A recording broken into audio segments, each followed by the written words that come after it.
On this episode of Technically Leadership, I'm joined by Aleksandra Lemańska to chat about the process communication model, a framework for enhancing your communication with others. Alex calls it an algorithm for people, and you'll have to listen more to find out why. We talk about working with people from other cultures, the line between positive influence and manipulation, and more. Let's get to it. All right, folks. So now you've already heard the introduction, but Alex is here with me. I am so excited to have you on. We are going to be talking a little bit about the process communication model. But before we do, is there anything kind of you want to add to? I guess you wouldn't have heard the intro by now because no one will have said the intro by now. But anything you want to tell the episode listeners before we get started? Hi, Laura. Thank you for having me. Hi. It's a blast. We're going to have fun. We're going to have a good time. Yes. All right. Let's talk about this process communication model. First things first, can you explain to people what is this process communication model? Like, do you have like a nutshell version that you tell people? I'm going to do my best because it's not an easy one. No, it's at not, the I very know. beginning. Yeah. So process communication model (PCM) is a framework. So another framework to add to our plate, and it is a framework to deal with people. So it is one of the most interesting ones that I know, and it actually has a root cause in NASA. So this is another piece of the Ooh, story okay. that. In late 70s, early 80s, NASA started to send a lot of crews to the space. And Right. we do know that it is not a cheap trip to the space and back. And a lot of those teams, a lot of those missions were not accomplished very well. So it wasn't as successful as they wanted. And let's just be honest here. People at NASA are not incompetent people. They are the No. best of the best, top 2% of the smartest people in the world. So it wasn't about their competencies, their skills. It's about that they couldn't get along. The communication, travels, high pressure, high level of stress, everything that happened in the space caused lack of success. So they've invited Taby Kaler, that is a father of process communication model. He's a psychiatrist, a psychologist, and one guy from the team knew him, and he asked Taby, "Can you come back here because they worked before together? Can you come back and just talk to people somehow to help us because those missions are not we're not succeeding in them." Right. And Taby said, "Yeah, sure, why not?" And then he started to talk with people. Long story short, after 15 to 20 minutes with each person, he came back to a steering community, let's name it that way, and he said, "You know what? This guy couldn't get along with this and this with this." And they were stoned. And he said, "KB, we are doing tests on them for 3 to 4 months. And you spend with them 15 minutes and you say something like that." And David said, "Yeah, because you can really, if you know what you're looking for, you can actually know what kind of people, especially under high level of stress that is in space. There is no way you can shut out the door in space Right. if you don't want to be with somebody in a room, will behave." And based on that, he built process communication model framework that we can use in organizations and private lives, in couple work, privately, professionally, right now. So this is a framework connected with who we are, how we talk, how we react. And I like to say that it is an algorithm for people because it Ooh, I like actually that is. line. I like that line. So that's really interesting. So would you say that it's a bit of a way to streamline communications, or is it more along the lines of just knowing how to communicate with different people? So, yeah, I would say both a little you would bit. say That's both? Okay. yeah, and I'm extremely close to that. We like to communicate in a certain way, and Mhm. we like to receive a certain communication because we speak Right. certain language, certain wording. We use certain nonverbal communication, and we ask questions, or we are more direct. We are more caring, or we Mhm. are more withdrawn from time to time.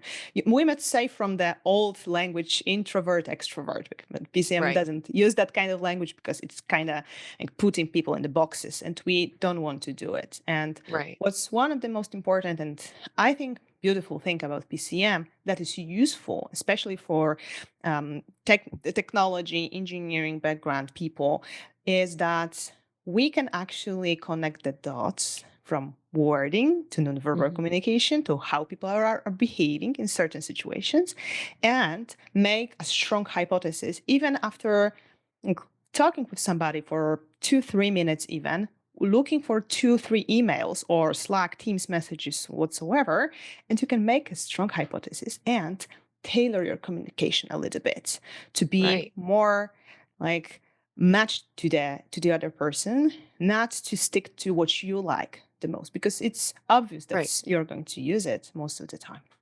Yeah, no, that makes sense. So I guess you have to know yourself pretty well to be part of this model, right? To like figure out how do I interact with someone else. Would you say that like you spend a lot of time helping people get to know themselves first? It's like in an airplane. It's like this Yeah, metaphor is working like all the time. of First, course. the air mask on yourself, then on others.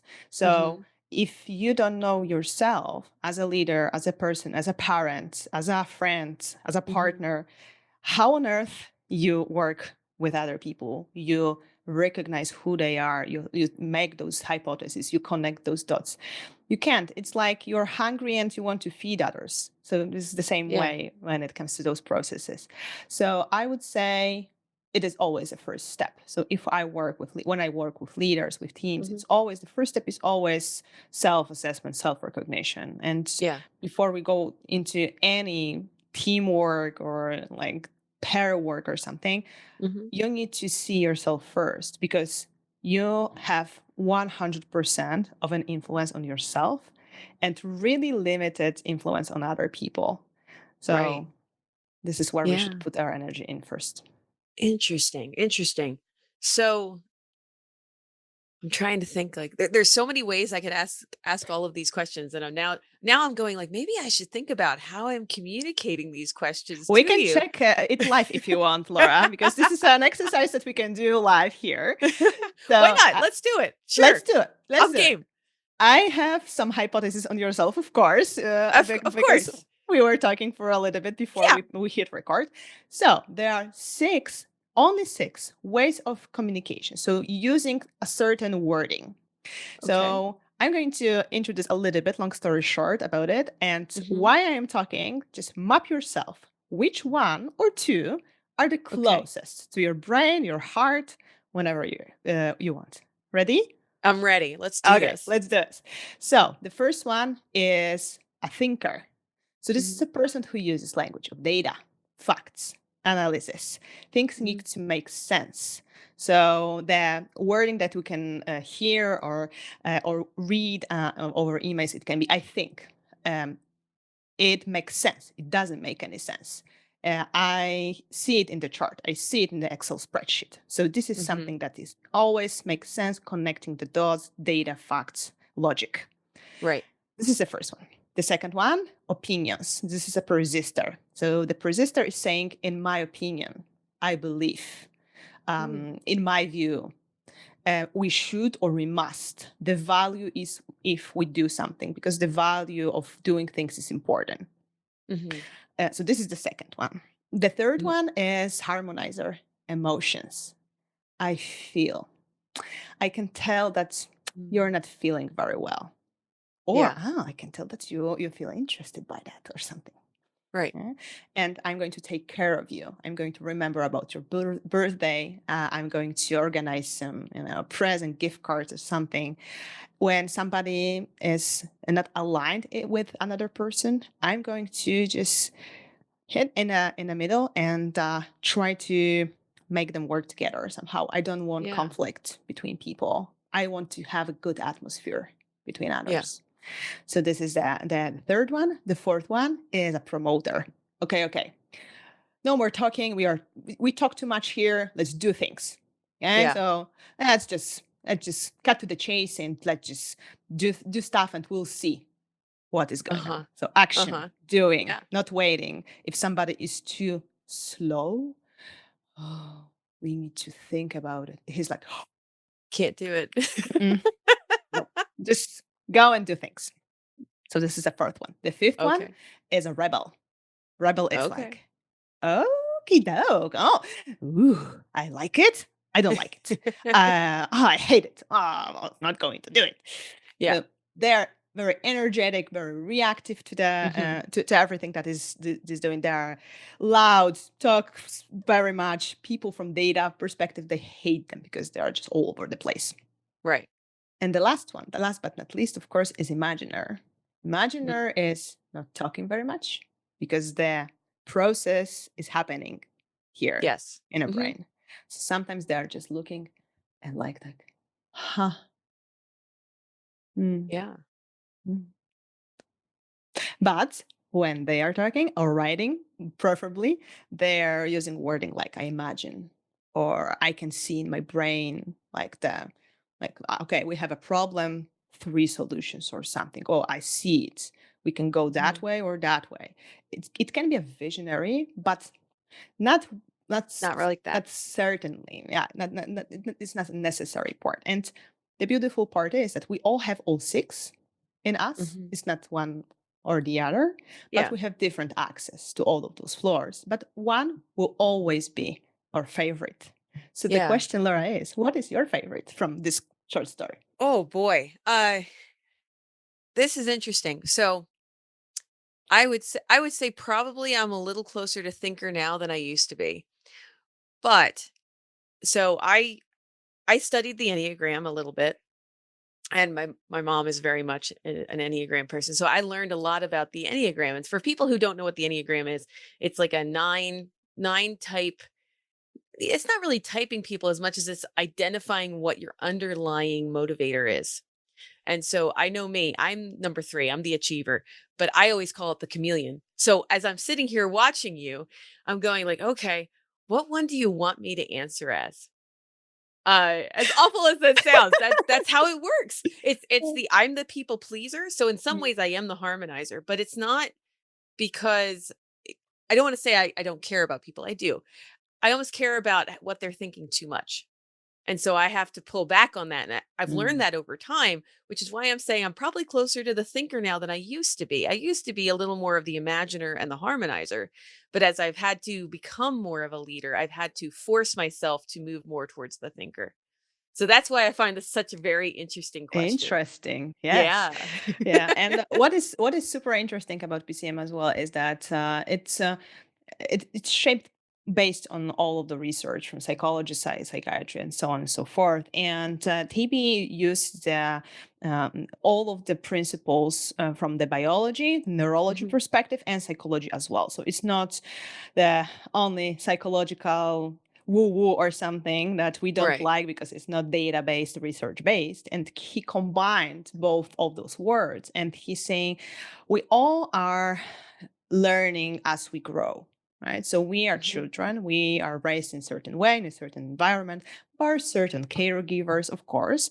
And Mhm. all of those things, especially from 0 to 8 years old, have a tremendous impact of who we are as adults because we Absolutely. carry on all those beliefs and convictions we built back then. And then when we are adults working in certain environment, for example, technology, engineering, we have a lot of those beliefs that are coming with us. And TB discovered based on a lot of research that the structure, as we discussed a little bit, so all those 6 floors, when we are approximately around 6 to 8 years old, it shapes itself and it stays Mhm. fixed until the day we die. Actually, Right. we can develop the structure so we can have more access to those floors so we can, as you Mhm. mentioned, develop ourselves because we learn, we have experiences, Yeah. professional and personal one.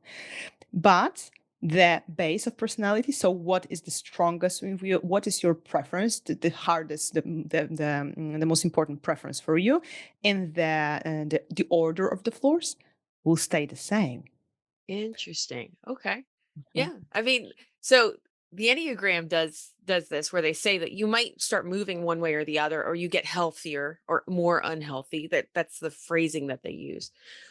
But this sounds kind of like the same thing. And so that's really, really kind of fascinating to me. But the other thing, and this kind of gets back to the communication part, is that I know me. I know when you started saying, like, well, this person will write this or this or this, I change what I'm writing depending on who I'm talking to, which I'm guessing is basically what this framework does is saying, like, oh, I know this person is more of a rebel. So I'm going to talk to them in more of a rebel like term. Am I kind of catching on fast enough here?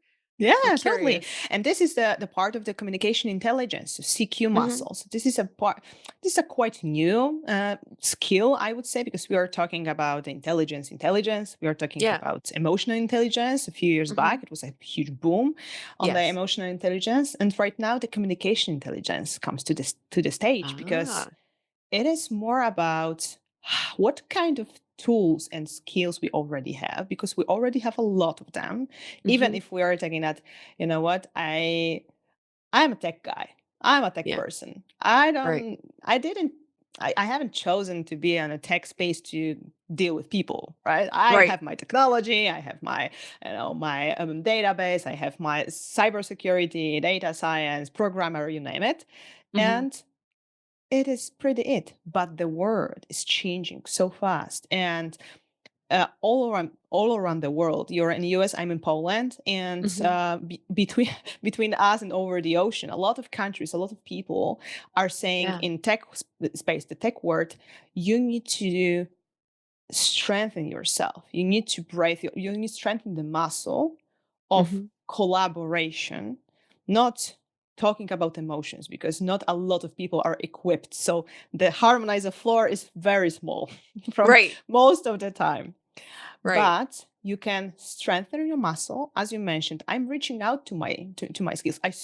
I stretch myself a little bit because it's Hmm. not my favorite like perception, let's say, and that's my favorite floor to be on. But if I have you, and my goal is to get job done, because it is about at the end of the day, it's about the efficiency and effectiveness. Let's Yeah. I'm listening to you. I'm reading carefully what you're writing to me, and I make a decision which floor should I reach to. So Yeah. we get along faster. So I don't waste time, because I hear, when I to be completely honest with all of you, all of us, when Yeah. I work with a lot of people, most of the time, top one thing that I'm hearing, Alex, I don't have time. Oh, I yeah. don't have time. I don't have time for this. I don't have time for that. My task list is so long. I don't even know where to start. Right. And I'm saying, always saying, would you use extra 17 hours per week? Right. And people like, give me that right now. Of course, I could use it. So approximately, it's again the Yeah. research part.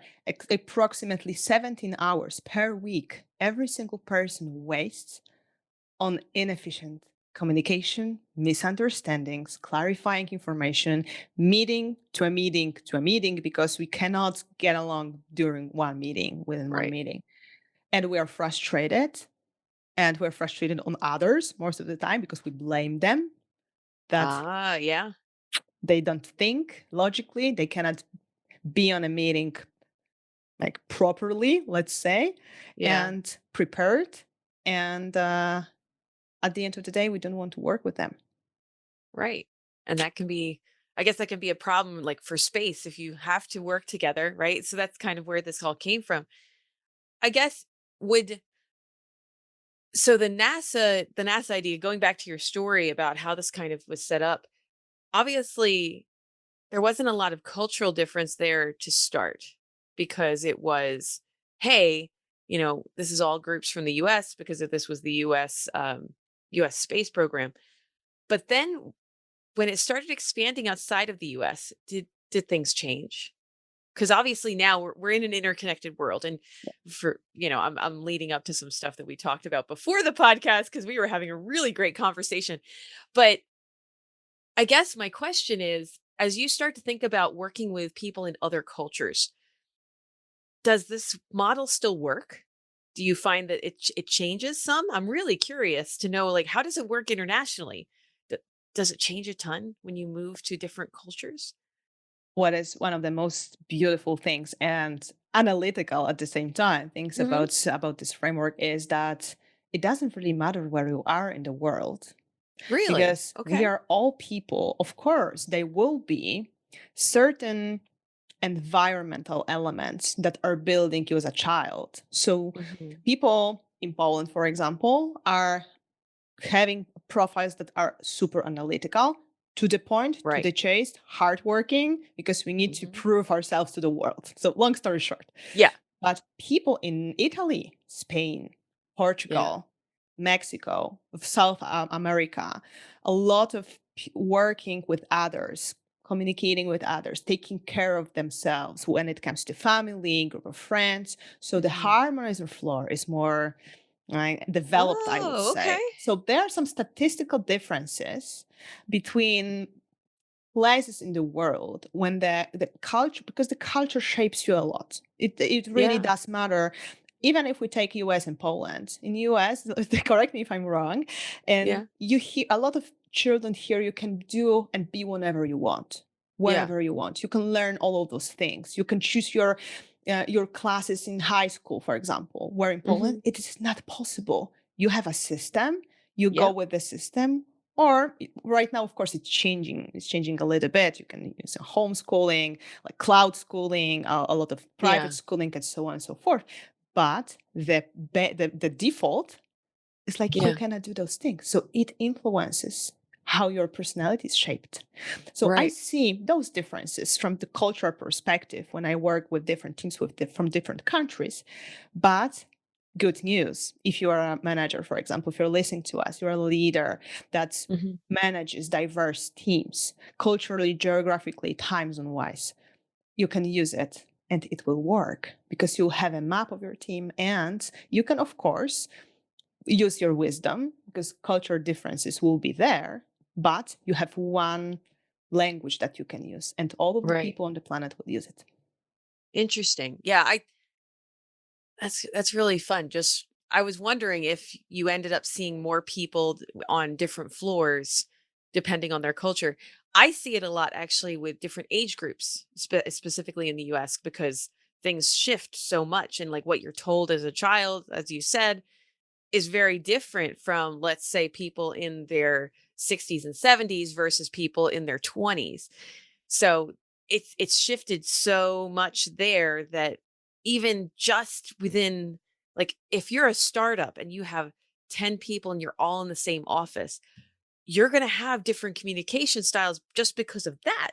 Different, like, sets of people on different floors just because of that information. This is really fascinating. I'm just going to chew on this for a minute. Um, hmm, where else do we want to go with that? Just because, I mean, There are culture. too many, I know you there's know, too many things to think there's a about. My brain is crossroad like, right now. my brain is going like, oh, we could talk about this. We could talk about that.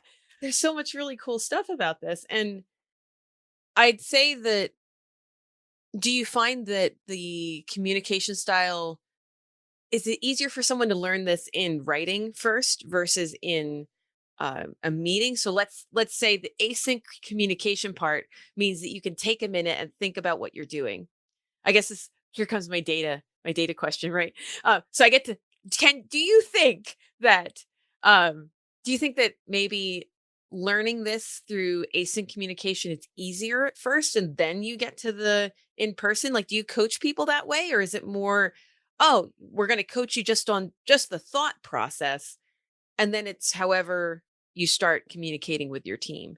Actually, we are learning both at the same time. Both at the same time. You Okay. are asking which one is easier. The written communication is so much easier because you Mhm. already have in written and you don't need to listen carefully and Right. then map and investigate, especially if you are if you learn, you have our learning preferences to read things, not to Mhm. listen to them, because we all have different learning preferences.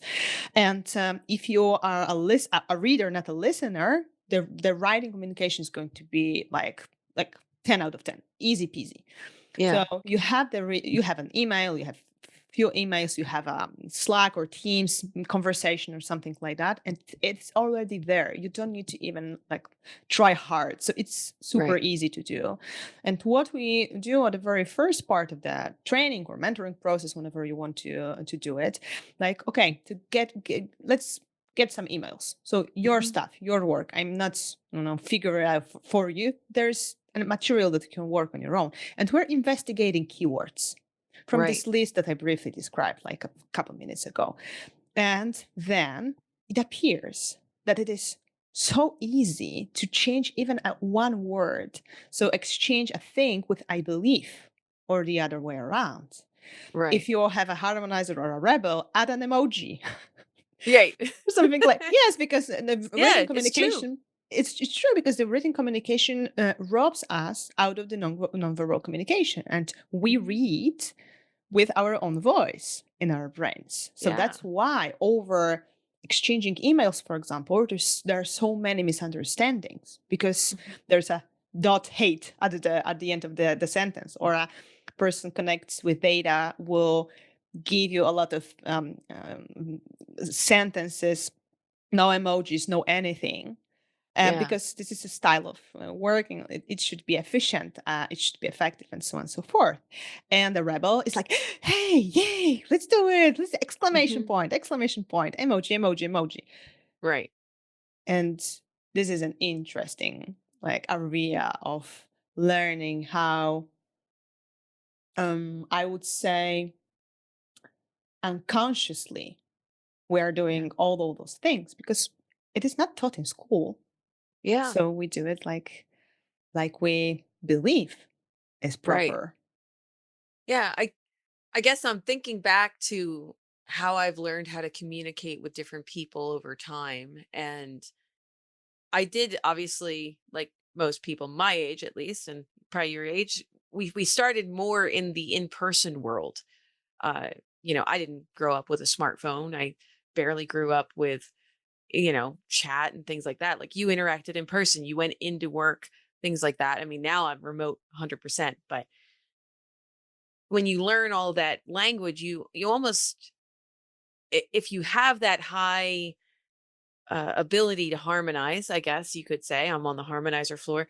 You learn to just read a body language and then adapt your communication to that person sometimes automatically, depending on how you've been brought up and things like that. So I imagine it's a lot harder for people if they are remote and they haven't ever really learned how to do that. So I guess, adding the emojis and the exclamation points and things like that is definitely an interesting thing. To be completely honest, Laura, I work with in-person teams and remote teams, 100% Yeah. remote. And when they start learning this Mhm. concept of communication intelligence, like the PCM is only a part of it, but the whole communication intelligence idea, let's Mhm. say, I don't see many much differences between teams that are Oh, really? working in person and they're working remotely. Of course, when working remotely, even if we're on camera, we rob ourselves a little bit from the energy and body language, but it is very visible if you know what to look for. This is the Okay. most important thing. And it doesn't really matter if you're, 100% remote person or Yeah. here in the office all the time. So here's an interesting question for me as I think about this. So, one of the things that often happens for an IC who is leading with influence is for lack of a better term, manipulation. We call it like managing up. You're managing up to your leadership, kind of trying to guide them the way you would like them to go. And I'm curious how much knowing that information on both sides hampers that ability to manage up. Is that a thing? Mm. I have this manipulation comment all the time, so I'm prepared Yeah, to I don't want to call address. it manipulation because No, I but don't see it that way, yeah, but because but some people will. it Yeah. is important to address, and this is a very good question, Laura. That this is it is a manipulation because between manipulation and positive influence, there's a very tight line, Yes. and this line is intention. If my Yes, intention absolutely. is to get along with you, to connect with you, to work efficiently together, to focus on what really matters. Is it Mhm. really a manipulation? Yeah. Not really. But if my intention is to harm you, to make you suffer, to Right. diminish you, it is a manipulation because my needs and my interest is here over everything that is connected with you. I Right. always use an example with going to another country when you travel, for example. Mhm. If I'm speaking, we are speaking English at the moment, but if I'm going to France and I speak French, is it a manipulation? And people are Oh, saying, that's a good way to frame oh, that. not That's Alex. It's not a manipulation because I just want to get along with those people. I just want to order a croissant and have a good time because French people hate when people others speak English, for example. Of course, it's right. a cultural thing. Yeah. And I'm saying, you know what? And this is the same thing. Is it a manipulation? Yeah. Not at all. I l- I like that analogy. That's always been one that I've had trouble explaining to people is that, managing up or, doing this kind of process communication model, whatever that might be. Yeah, the intention is the important part. No, that makes sense. I always look at it as a bit of respect for the other person that I'm trying to speak in their language, whether that's Exactly. their emotional Yeah. or mental language or their actual mother tongue.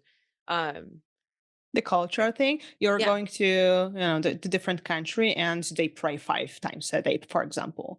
Hmm. Yeah, okay, I respect that. I don't need to go and pray with them, Right. but I respect that it is a part of the culture, for example. And Yeah. this is a part of the culture as well. And important thing for those of you who are skeptical, that Yeah. from the neurological perspective, the biological perspective, the same part of the brain is responsible for speaking a certain language, like English, for example, that we are using at the moment, Hmm. and speaking data, emotions, opinions, and so on and so Right. forth.